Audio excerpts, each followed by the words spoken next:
Amis pêcheurs, bonjour. Aujourd'hui, je vais vous faire une vidéo qui va faire l'objet de 3 parties. Donc, on va faire la partie 1. On va parler des maïs artificiels. Donc, dans un premier temps, on va voir qu'est-ce que c'est exactement et à quoi ils servent. Donc, vous voyez, il y a plusieurs tailles, généralement 2 couleurs, jaune et rose. Donc, taille L et taille M. Donc, ces petits maïs sont de couleurs assez vives. Et ce qui est intéressant, c'est que la carpe, justement, va les repérer plus facilement.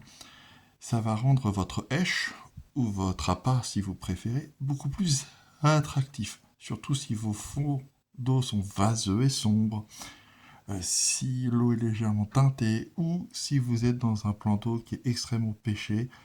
Bon, à force de voir de la bouillette, la carpe devient très très méfiante, mais ce petit objet très très coloré va pouvoir les attirer.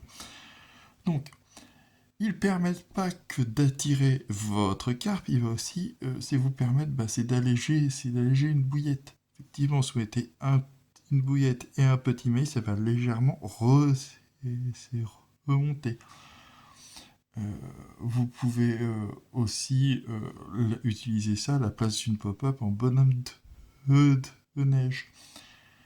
Et si vous êtes dans des gros herbiers, un joli rose, un joli jaune dans, dans le vert, ça va mieux se voir.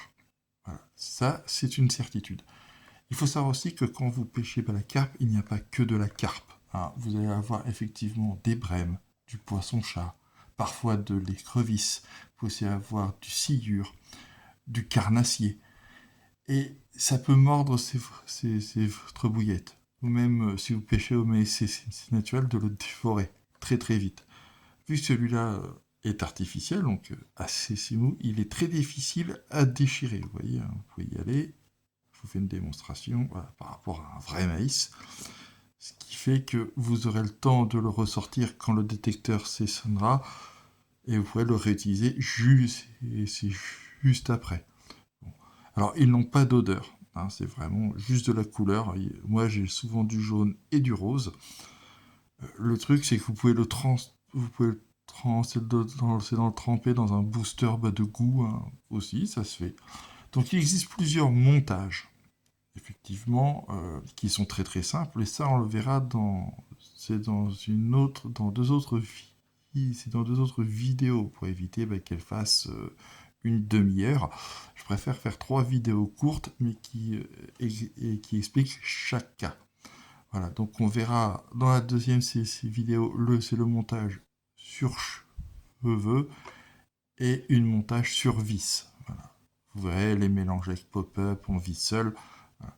Je vous montrerai tout ça. Voilà, donc ce sont des petits appâts qu'on trouve dans tous les magasins de pêche. Voilà, comme je vous dis, il y a de la taille S à la taille XL.